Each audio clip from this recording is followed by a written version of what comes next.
Hello, and welcome to the Connected Yoga Teacher Podcast. Today, I am talking with Molly Nixon, and I thought originally that I would be learning about how yoga teachers are taking yoga into refugee communities, which, until this chat with Molly, I would be calling refugee camps.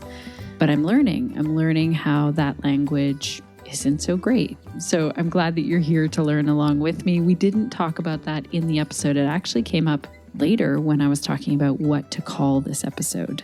Anyway, that's a side note. I wanted to highlight that this episode goes way beyond taking yoga into a refugee community. And I realized as we were chatting that this is an episode for all of us as yoga teachers, because as Molly highlights, refugees are people who are coming to our classes, along with other people who are dealing with trauma and grief, or maybe who are witnessing some violence of war, like all of us are right now. And so this is why I'm really excited to bring this episode to you today and to show you the possibility that yoga has in this situation. It's really amazing to see the work that Molly is doing.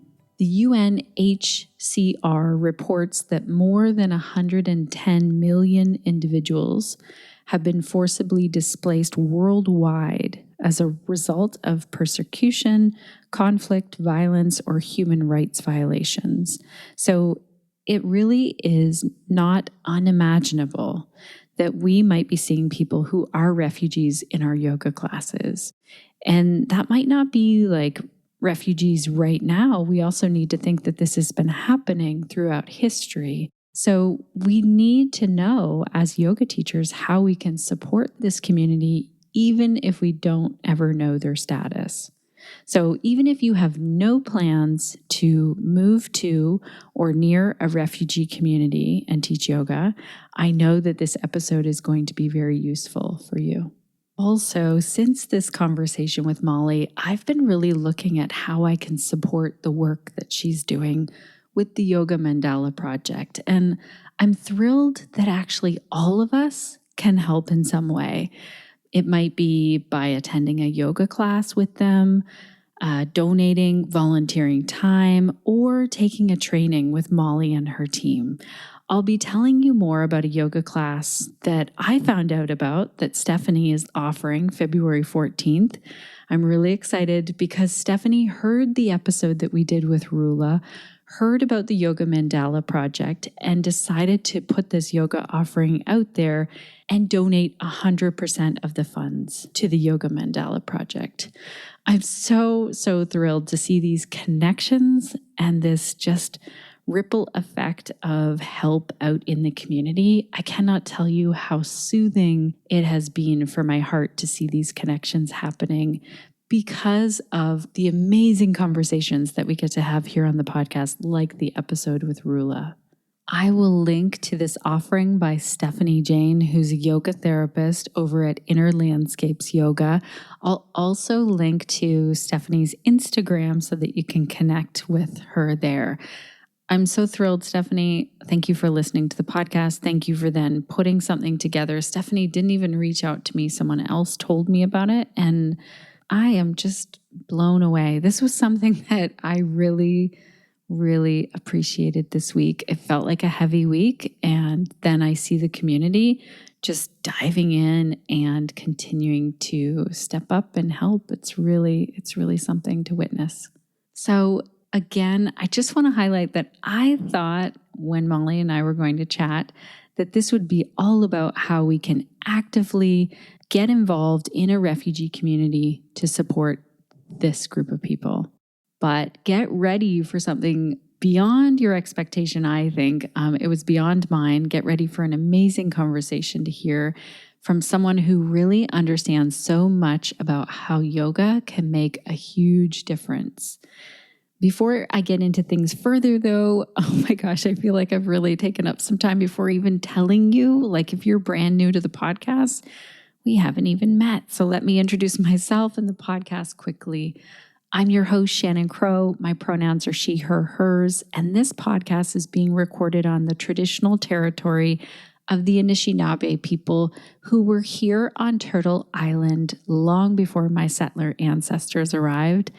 And it's really important to me to continue to learn how to support all of the life here on this land through my connection to nature, my connection to all living things, and also to really look at my connection to learning about my history and the First Nations people history as well.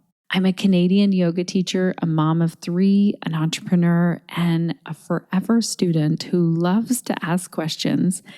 And that's why the podcast has always felt like a good fit. I love that we can hang out and learn together and get to meet some really amazing yoga teachers and entrepreneurs from around the world. This podcast was made for you in mind, the yoga teacher, because I get how it feels to leave yoga teacher training and just think, oh my goodness, now what?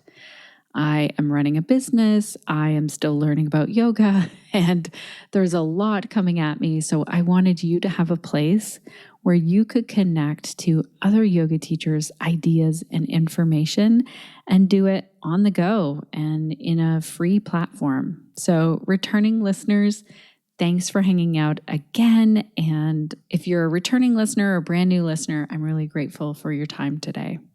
Today's episode is powered by OfferingTree. So this is a software that I use in my own business because it automates everything from my bookings, my payments, my Zoom links, reminders, and so much more. And we have a special podcast listener discount over at offeringtree.com/Shannon. This episode is also brought to you by Pelvic Health Professionals. So I work as the founder of Pelvic Health Professionals. That's the other hat I wear. And we have a really exciting yoga series coming up within the membership. It's being led by Kathleen Pratt, who is a social worker and a yoga teacher who specializes in pelvic health, trauma, pain, and the nervous system. I'll let Kathleen tell you about the yoga series that begins March the 5th, 2024. And not to worry, if you are listening after that date, yes, there's an on-demand replay if you cannot make it live. This is Kathleen Pratt, and I'm thrilled to be collaborating with Pelvic Health Professionals in the upcoming 6-week online series, Nourish Your Nervous System. Our nervous systems are taxed by multiple stressors in our personal lives, communities, and planet. Over time, chronic stress can hurt our mental and physical health and well-being. Nourish Your Nervous System is an experiential dive into mind-body practices that not only reduce stress, but help restore balance in the nervous system. Throughout the program, I will be sharing the science behind why these practices work. Simple and gentle movement, breath work, and mindfulness practices have helped me and my clients find new and effective ways to reduce anxiety, pain, tension, insomnia, and other symptoms of excess stress. I invite you to join me in this journey starting March the 5th. Alrighty, connected yoga teachers, visit pelvichealthprofessionals.com to sign up for this yoga series. Click on yoga, or if you want, you can sign up for the entire membership that includes this yoga series. That's over at pelvichealthprofessionals.com. Now let's get into our interview today. So Molly Nixon is the director and trainer for Yoga Mandala Project, which is a grassroots initiative cultivating a community of care among refugees and those serving them around the world while providing tools to support mental health through yoga and other embodied modalities. So as you will hear in our conversation, Molly's experience of losing her closest friend to violence in the Middle East is what moved her to bring the healing tools of yoga to refugees and genocide survivors. As a trauma-informed yoga teacher and teacher trainer, Molly believes yoga is an effective way to support the well-being of refugee communities. And I really love how her organization looks at doing this in a way that fosters dignity, compassion, and a sense of shared humanity. She spent the past 8 years weaving together her passion for yoga, travel, and service in the heart of the humanitarian sector while co-creating sustainable projects in Greece, Turkey, Jordan, and Iraq. This conversation with Molly was equal parts moving, inspiring, and so heartfelt. I cannot wait for you to hear this. So let's dive in and meet Molly.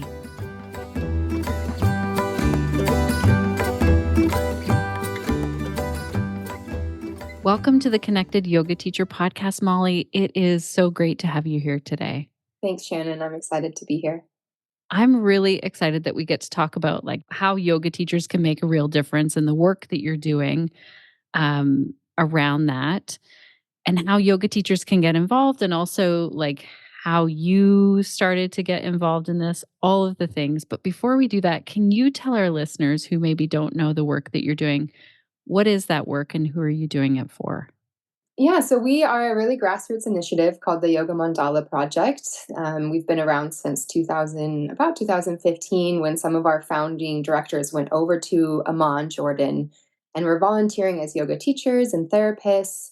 And when it was time for them to go, they started receiving really good feedback. Participants were sleeping better, had less body pain, were feeling a sense of joy, a little bit of even just a 1 hour break from the darkness and outside realities. And so there was a desire to continue the programming. So that's when YMP was really formed, and we brought to life a trauma informed yoga teacher training program, which we began offering in Jordan in exchange for local yoga teachers offering yoga on a regular basis at a community center there through the Collateral Repair Project. So we started there in Amman, and then it kind of started to spread. So the trainings were also in Ireland and Greece. And the intention was really, the intention behind our work is to create a culture of care. So to create community and culture of care among those experiencing war and violence, as well as based on my own experiences over the last years, as well as supporting aid workers working within these communities. So that's a little bit of our background. And so, what does that even look like when you go to teach yoga in a refugee camp? I honestly, until Rula connected me with you, I didn't even think about this. I've heard of yoga in a women's shelter or a Mm. prison or in a place where people are houseless. Um, what does it look like when you go to a refugee camp? That's a good question. I guess I'll start by saying it always looks different. So when we do our trauma informed trainings to prepare yoga teachers to go into these settings, that's kind of one of the foundational teachings we really emphasize around adaptability and being letting go of expectations of what a Western yoga studio and experience might look like, and for me it really comes down to looking at the intentions of yoga and offering that, and making it accessible to people experiencing stress and other impacts of trauma like insomnia and body pain. So that a yoga class might look like dancing and singing or drinking tea. So every class might look a little bit different. Of course, we always try to bring in some mind body heart connection, some grounding, a little bit of breath. um, but for me, it has been really expanding my idea of what yoga is, and knowing that we can do yoga through play, and we can bring in games that bring this level of mindfulness or this heart connection. So that's kind of that was a big learning process for me when I first went into these community-based settings, whether it's a refugee camp or a community center supporting refugees in an urban setting, or a random park or church. There's a lot, I've taught in Turkey and in Iraq in schools. So, maybe a cafeteria. So there's lots of different settings where we can bring yoga to refugees around the world. So you're based in the US now. Is that where you were based when you started doing this work? Yeah, so I got called in to do this work back in around 2015. My closest friend was lost her life due to the violence by ISIS in Syria. And through that experience of grief and trauma, to be frank, I had this deeply rooted desire to share the healing tools of yoga with women who had experienced the same sexual captivity that my friend Kayla had. So my intention was to go to Syria and bring yoga to Syria. And it was obviously the middle of the war, and it was not the time to go into Syria. So that my husband and my parents and I kind of compromised on me starting with Greece. So I went over to Greece. I did a 500-hour teacher training, went straight to Greece afterwards, 2 days after, and thought that I was going to help with yoga and mindfulness. But at that time, it was really the heart of the crisis. So rubber dinghies were arriving from Turkey really rapidly, and there wasn't a stable or trained or equipped um, group to receive the boats. So there was a lot of grassroots organizations and independent volunteers like myself, and I really went in with no awareness around self care or personal and professional boundaries or power dynamics. I really just went in head first and started working on the coast around 18 hours a day. And it was quite overwhelming. So I know I'm kind of going on a side tangent here, but that level of experience that I had those first 2 months in Greece has brought about our intention for also supporting the aid workers. So started in the US, transitioned over to Greece, and then through that work in Greece, connected with other organizations, which provided me with opportunities to go to places like Turkey and Jordan and Iraq to support in other ways. So, correct me if I'm wrong here. You were a yoga student. Yeah, so when I experienced losing my friend, it was yoga that got me through. So thanks for asking that again. It was my practice, my sadhana, the connection, really yoga nidra was my medicine. And I really wanted to share those same healing tools with women experiencing sexual captivity or genocide.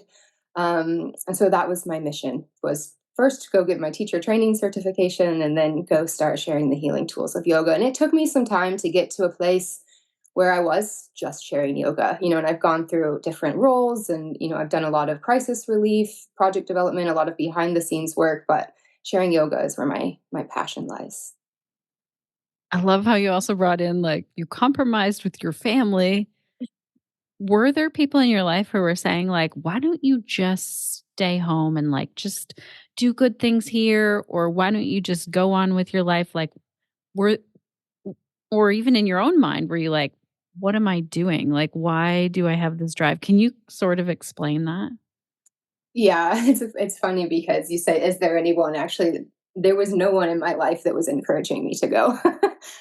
Everyone was like, "Stay home, Molly," and also like my family was going through that. Like Kayla and I graduated college together, went and started traveling, and my family was like, "Oh, we lost Kayla." Like then this like protection came in for my husband and my family. So there was a lot of like fear instilled in me around like, are you going to be able to handle this? And, can you trust the people? And you don't know who's coming over. And I just really had to listen to the heartfelt desire. It was like, it wasn't really an option for me. It was just, I knew that this was a calling and a path for me. And it was a very tender time in my life. I was still overcoming my first real, like big traumatic grief, loss like that. And it wasn't easy, but I experienced so much healing and so much support. And just like walking into a refugee camp and seeing the children running around and playing and seeing the adults sharing chai or, the tent helping the single mom next door with 6 kids on her own. So just seeing the level of joy and connection and resilience within the camps actually, I think, propelled my healing journey rather than hindering me. Um, and so then you now work with yoga teachers who feel the same calling Yeah. and want to go and work in refugee camps or in community centers and really make a difference.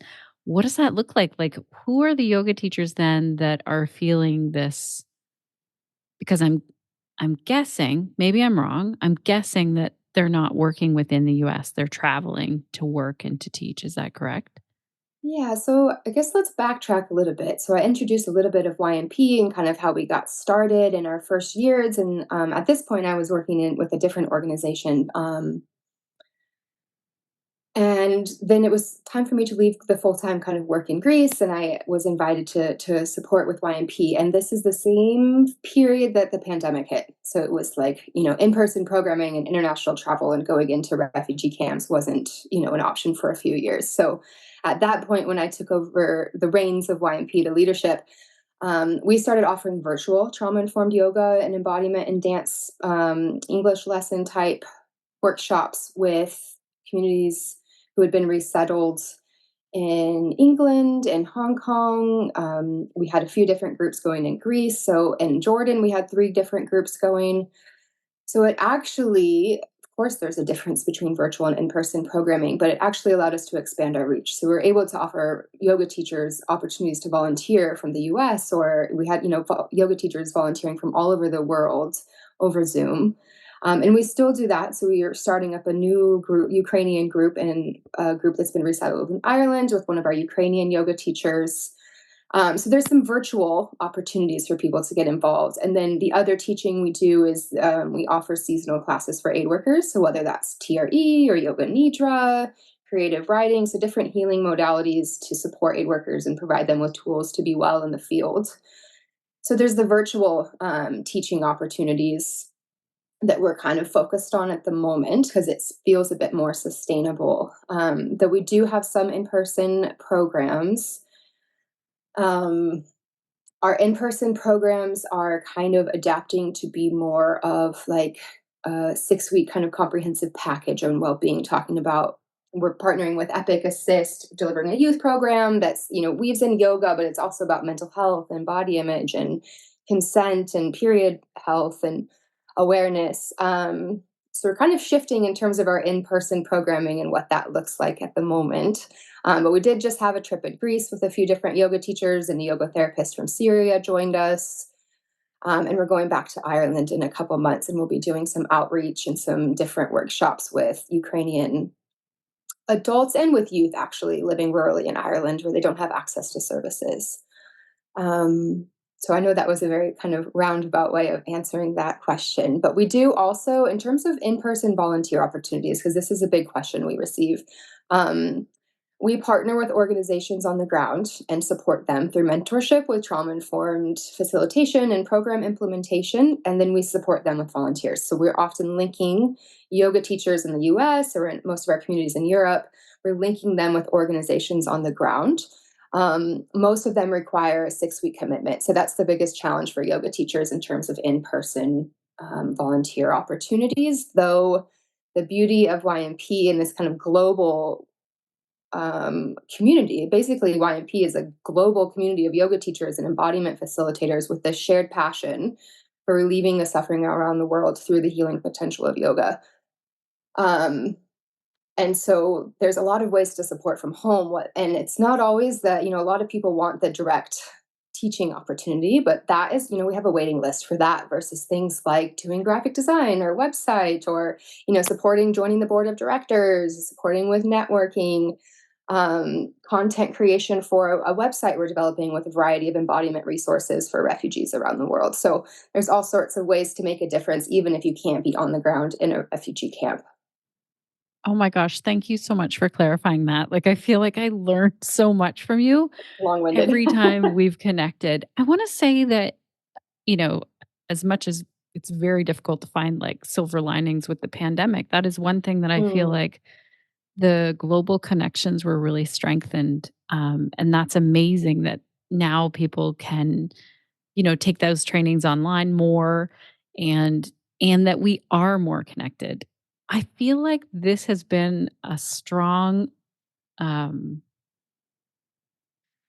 I don't know, like in some ways it's hurt my heart a little bit in how disconnected I feel like we sometimes are from places like a refugee camp or a country that is really like, take for instance right now the people in Gaza. I feel like if I were to ask all of my friends, like, do you have any friends in Gaza? Chances are they don't because people in Gaza don't really have freedom to leave or, you know, travel the world like the rest of us. Uh, and I feel like that disconnect is what causes more harm or enables the Mm. harm to be there. And then the connection part that I really see happening. For instance, there was someone in a yoga class and she had Palestinian family, and someone else was just commenting and saying, oh my gosh, like now that really resonated with me. Can you talk about how powerful connections can be? Yeah, I think thank you for bringing up connection. I think that's really the way forward, and I feel like that's part of the mission of YMP and what we do, even if it's not directly, whether it's with yoga or, it's bringing people together and creating these cross-cultural connections. A story around connection: when I first got into the refugee work, as I mentioned, there was a lot of hesitation from family and friends, people questioning, some racism from people who had maybe experienced places like Iraq from being in the war. There was a lot of fear mongering and a lot of unwillingness to support us and our efforts, volunteer driven efforts. And over the next years, I just shared stories in my blog, on social media, and in person. Every time I come back to the US, I try to speak about my experiences because I feel like those stories are what creates this connection. And through just sharing stories, it makes me emotional, but through just sharing some of these stories of the incredible humans that I was have been blessed to connect with, people who were very anti-refugees and anti-Muslim, to be frank, are now fundraising for us, doing church campaigns for us, encouraging us and supporting us. So I think that connection really has the power to heal the world. Whether and Gaza is obviously at the forefront of our awareness right now. I think connection is the only way forward for humanity, and for us to really live the principles of yoga, um, fostering these opportunities for connection and healing. That's amazing. I um I know there's a lot right now. Like I know that you have shared before we hit record, like there's a lot happening emotionally. Um I guess I would ask the other thing I'm hearing from, I have some Jewish friends that I am connected Mm, to and some Israeli friends who have loved ones or they are connected to someone who is being held hostage right now. And as much I've been really focused on what's happening to the people of Gaza. And sometimes people are saying to me, I feel like you're not focusing on the hostages enough. Um, is there anything you want to say around that, especially since like you, I feel like you had a direct connection to what it feels like in that moment when your friend um, was taken. mm, yeah, it's a big one. It's one I'm still working through, my own personal biases and my own. I think it's important that we're honest with ourselves on our biases, and I do have some biases that I'm trying to work through with the current genocide that we're witnessing unfolds before us. Um, I think we can empathize with humans suffering on multiple sides, if we want to call them sides. I think it's possible to empathize for the Israeli hostages and the families, and the trauma that those families are experiencing is utterly heartbreaking. Knowing that pain of not knowing if a loved one's going to be out of captivity safely or not is horrific. And of course, they deserve our care and our attention.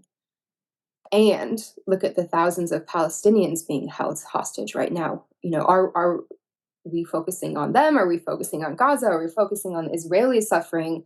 I think we all have different roles to play. I think that's one of the biggest lessons for me in my activism and humanitarian work, in terms of coming to more of a place of sustainability than maybe my early activism days, is not trying to play every role and be the voice for everyone, knowing sometimes we can be on the front ground. And like that was me in my early 20s. Like I wanted to hold a sign and be on the Capitol Hill protesting. Like I love protesting. It makes me feel so alive. And also right now I'm in a phase of my life where I can't be that voice all the time. I might be doing things like organizing fundraisers or offering support for our team members, our co-founder from Gaza, or sorry, from Palestine, our team members who are in Bethlehem right now. Um, yeah, so just I think honoring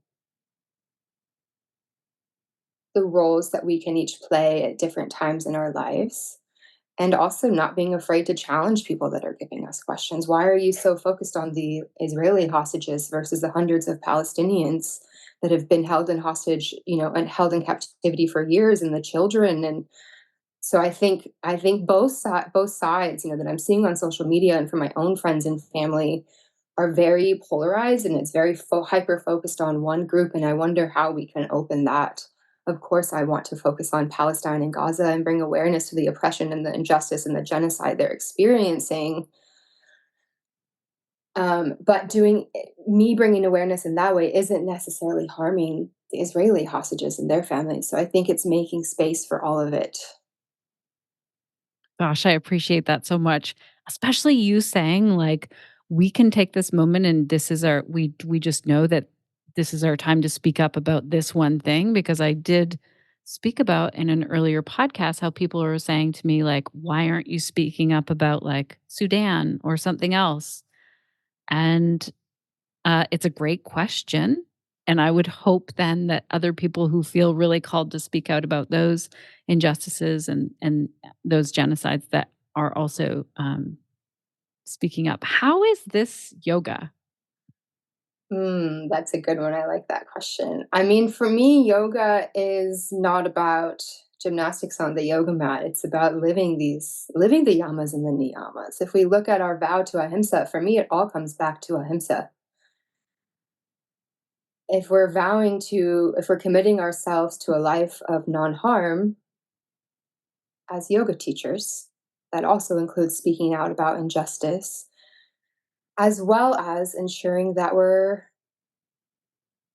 able to hold space in a way that's sensitive to the needs of those showing up. So, whether it's a refugee or a veteran or a first responder, as yoga teachers, it's our ethical responsibility to ensure that we're holding space in an ethical, trauma informed, healing centered way.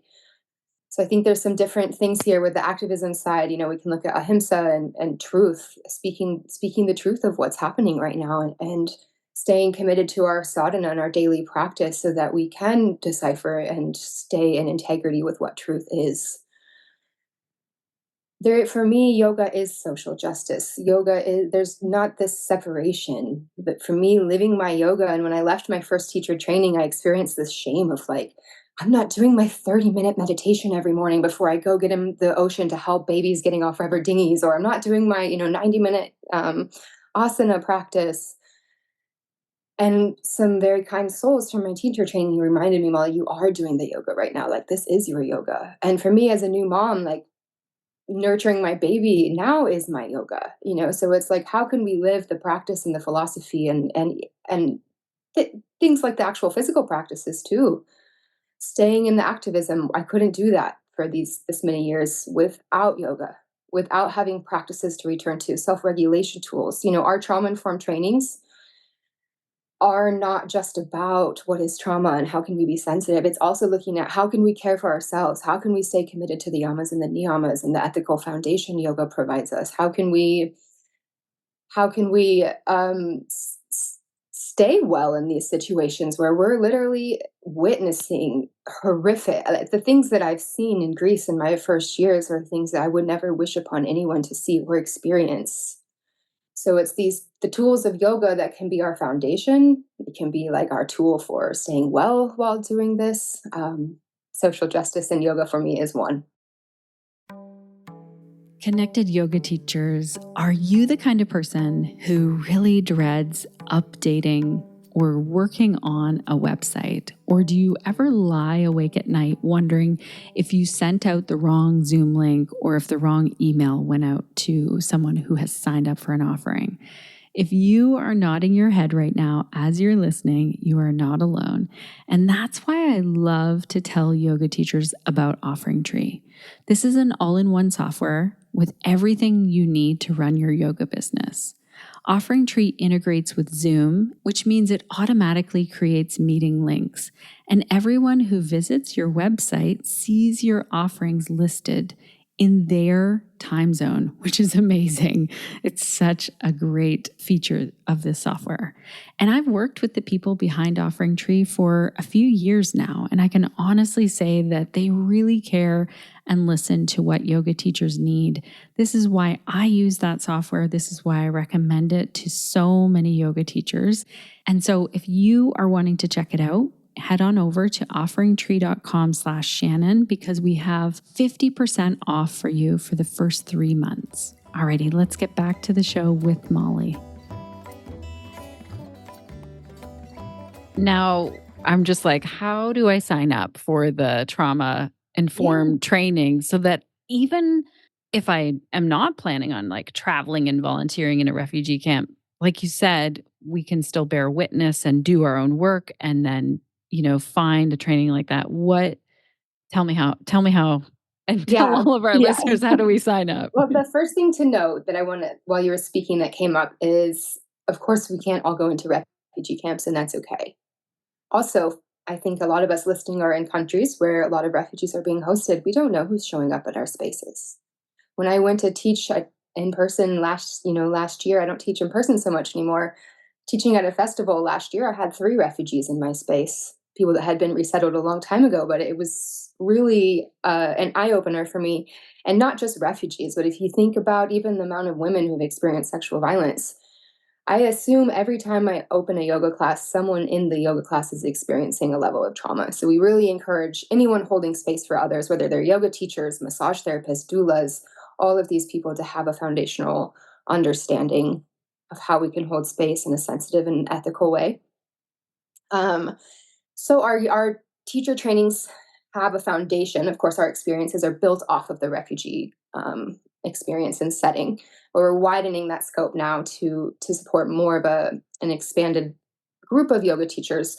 So our trainings now, of course, have discussion around refugees and community-based settings, but it's really general around community-based settings. So whether it's a hospital or a school, and we offer that self-paced throughout the year. We have a foundational 8-hour self-paced program.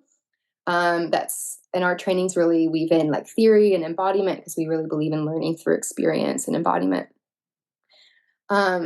But fortunately, we are back to in-person programming. So we have a couple in-person trainings coming up. So we have one, which we're kind of repackaging because as I mentioned, our trainings are a little bit more than a typical like intro to trauma kind of course. So we're shifting it to be more of an experiential embodied retreat for trauma-informed facilitators and leaders who are looking to kind of act in trauma-informed ways. And that one is going to be in Asheville, North Carolina, at a really beautiful retreat center. So that's all the information for all of the trainings is on our website. And then that's linked to our host there, which is, I think Shannon, is Sumaya with Present Moment Media. Okay. So Sumaya's hosting us there. And then that's in July. But before that, in Dublin, especially if any of you are over in Europe, or Dublin is quite an easy route from the East Coast, we're having our first training in Ireland since before the pandemic, in April 5th to 7th. And again, all those details are online. So that's, again, all of our trainings are very embodied and experiential, kind of retreat infused, while also having like a foundational course around the theory and the kind of tangible, practical side of things. So those are our 2024 in-person programs. And then we'll do an autumn hybrid, which is like our self-paced program. And then we meet and we circle and just debrief and unpack and connect and share together. And the beauty of our trainings, for me, one of my favorite aspects, and something you've mentioned, is connection. And so for us, these trainings and the beauty of these trainings is being with other yoga teachers and other people in the wellness world who have this shared passion for healing, for sharing the healing potential with refugees or other communities impacted by trauma. So that there will be one in autumn that's virtual, and then upcoming on February 5th. So I don't know if the podcast will be out before then, but on February 5th, we are doing an embodied self-care circle. And those are usually always free, but this time we're using it to fundraise to bring support to Pads for Refugees, who has gotten a shipment of pads into Gaza through Lifting Hands International.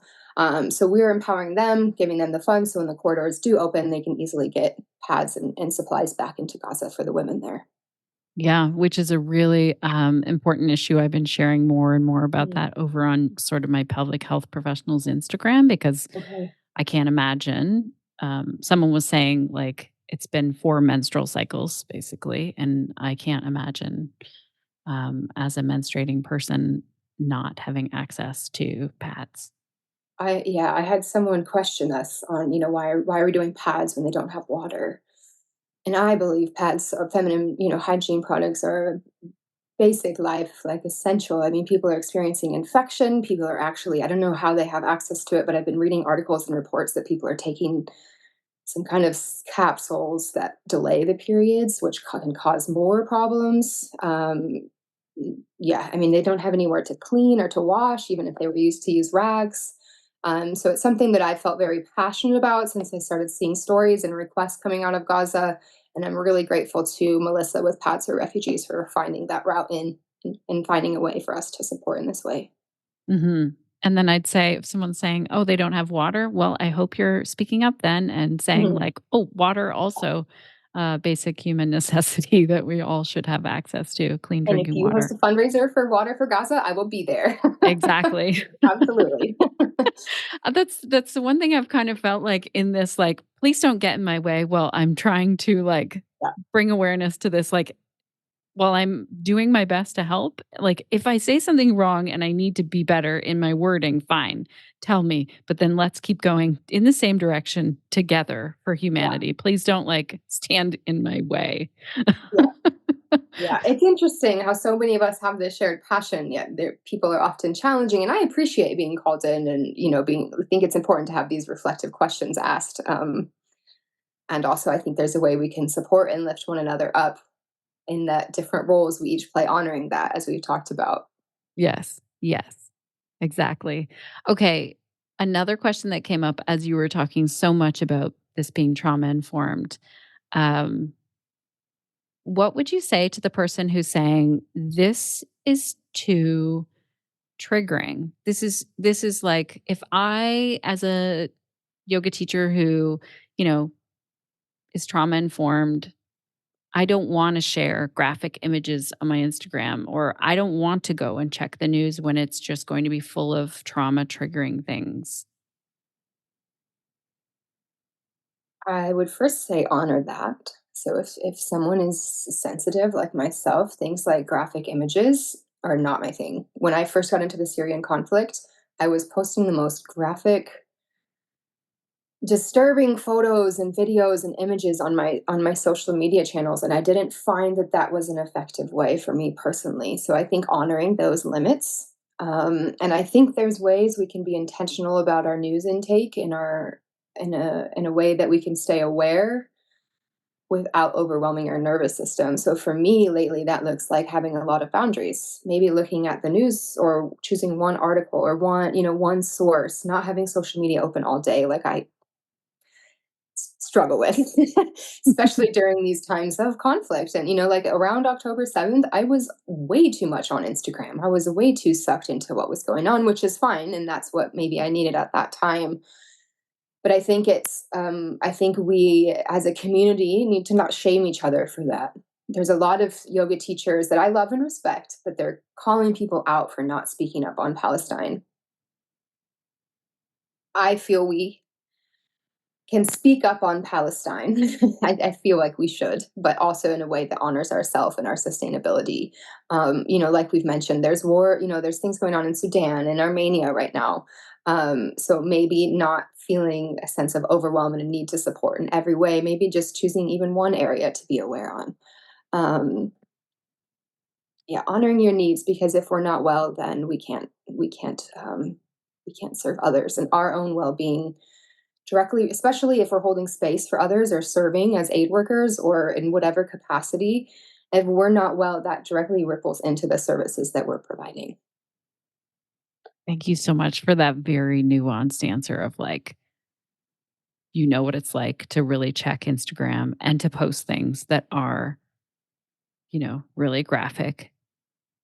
And then you were like, okay, that's not working. It's not for me. Um, And for everyone's navigating this. And I feel like for me personally, I don't remember my social media feed ever being like where we're all as a collective witnessing genocide on social media. Maybe I missed another one that was really being publicized or in in my feed all the time. But um so I feel like we don't really know what we're doing right now. Yeah. Yeah. Syria was, I think, my kind of in and kind of my kind of first experience of this like really big genocide happening, and it is hard.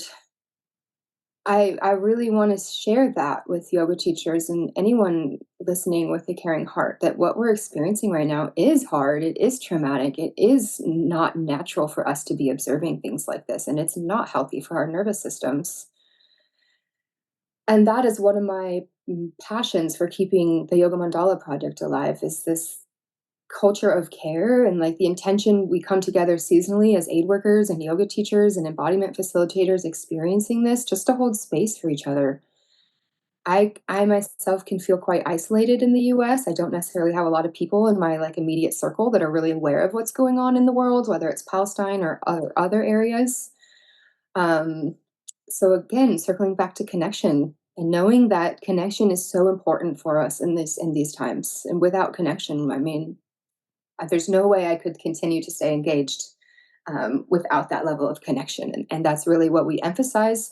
You know, we call them trainings, but they're more of these like retreat experiences. You know, it's really about that connection and coming together and fueling our grief and our collective trauma and our messiness, like fueling that into goodness. How can we fuel that into projects and lift each other up and bring support to people who are able to support on the ground right now, whether that's in Gaza or, I mean, and there's a million ways to support Palestinians, even thinking about all the Palestinian camps in Jordan that have been there for generations, you know. So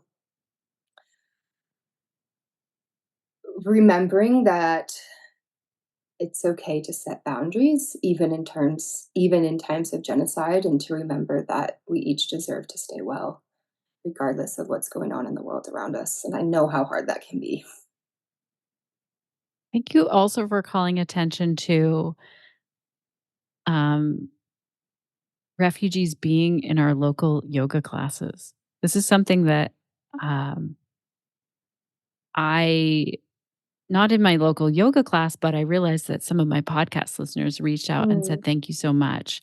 Like, I live here, but I'm also Palestinian. And this podcast where you were talking about this finally made me feel like this is a safe space for me, which mm, that wasn't ever something I had thought about before. So, same in our yoga spaces. What do you think was one part of yoga, one practice maybe, or one thing that really helped you when you said that yoga was the thing that really helped you get through after your friend was taken? mm. That's a good question. I think for me, you know, when my friend was taken, and also different points in my life where things have just been really hard, is when I was in the city at this point. I don't live in the city now, but I was living in the city, so I had access to yoga studios, and I was going to the yoga studio. I went 6 days a week because I needed that structure. So I think the structure, the pause, the knowingness that it's okay to sit there and cry during yoga nidra.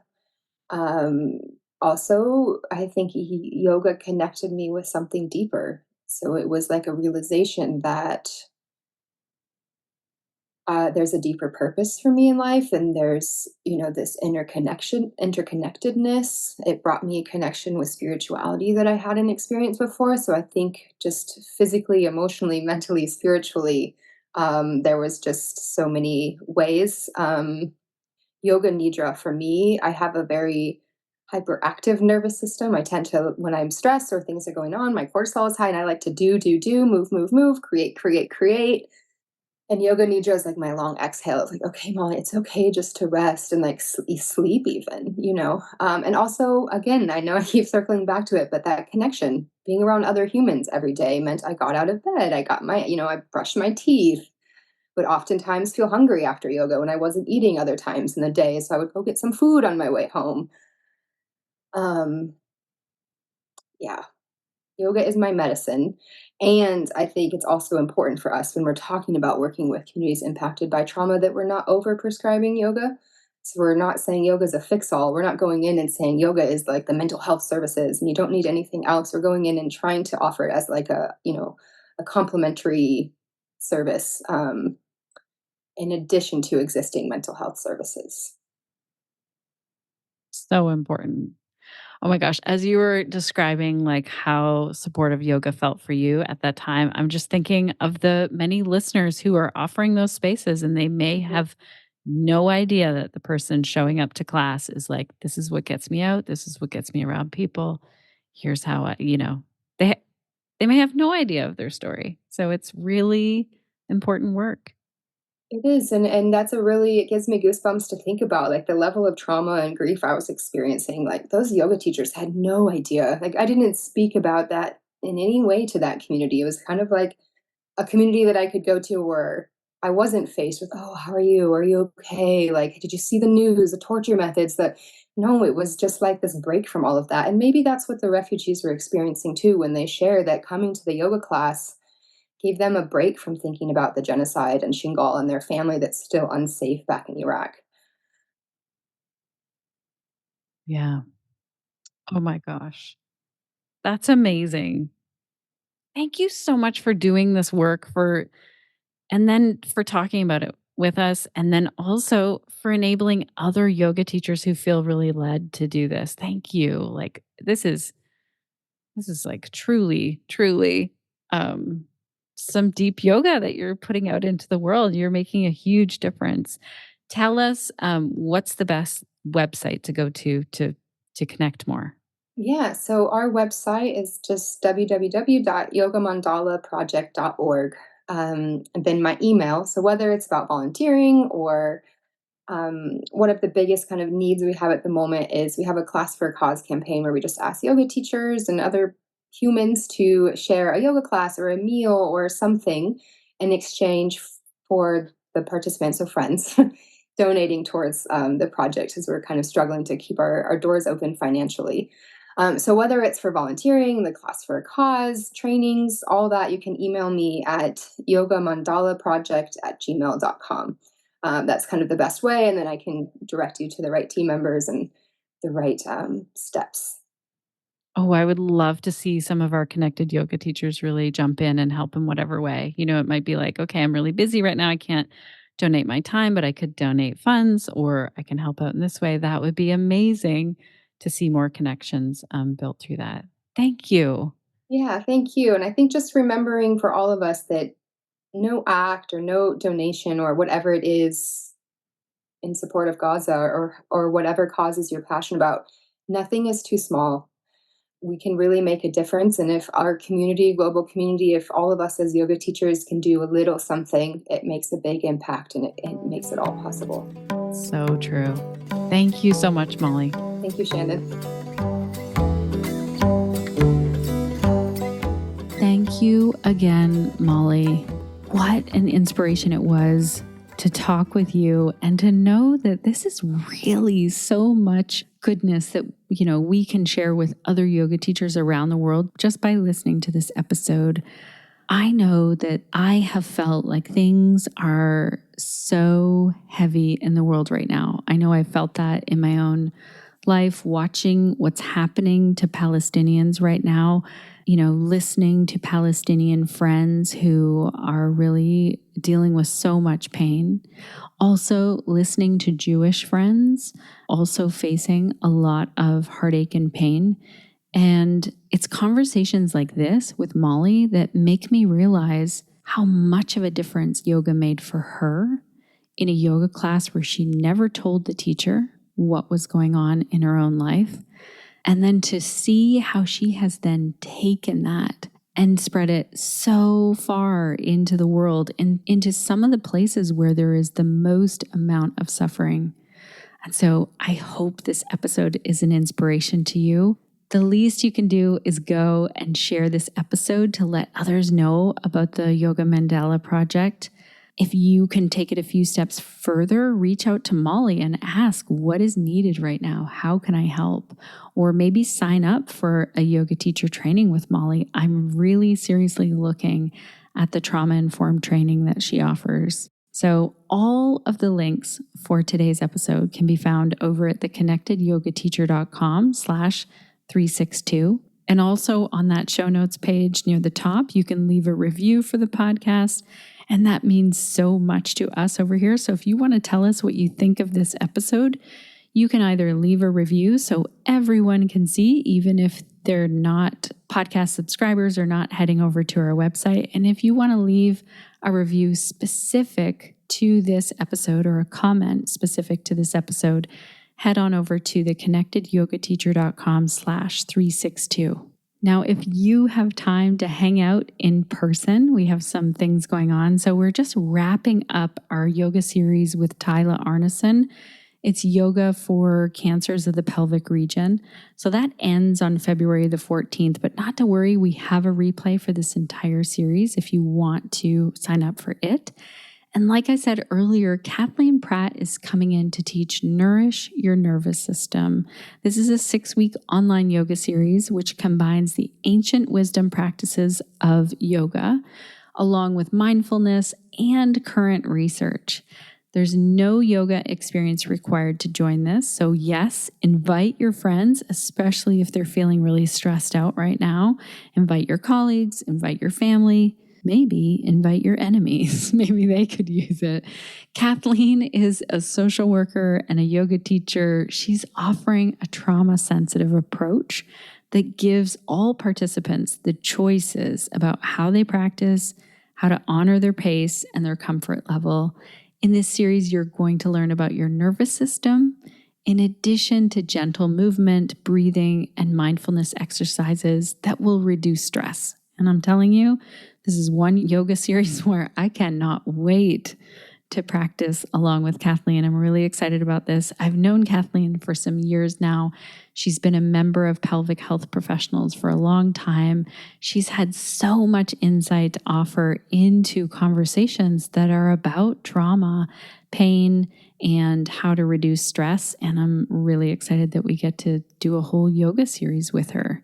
Also on February the 12th, which is today when the episode releases, I'm just realizing, we're doing a call with Dr. Jocelyn Wallace about fibroids and pelvic health. And then in March, Mary Redinger, who's going to be here on the podcast next week, she's going to do a full Q&A call to talk more in depth about how we can create a thriving one-on-one business. This has been a question that's been going around inside of our Facebook group as well as inside of Pelvic Health Professionals. So we're bringing this call to anyone who wants to attend.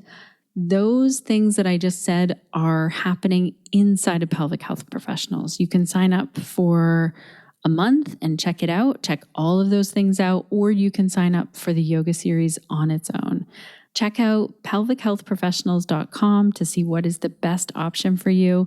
And yeah, like I said, next week on the podcast, Mary is going to be here chatting with us. So you'll get to just have an introduction to how Mary runs her one-on-one yoga business, which supports her entire family. I cannot wait until you hear that episode.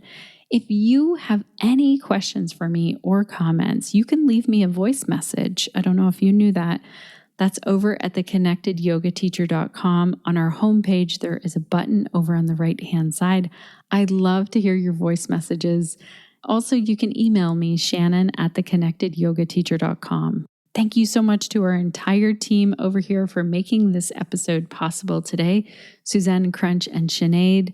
These are amazing humans. If you want to check out the work that they're doing in this world, you can also find them on our website under the About tab.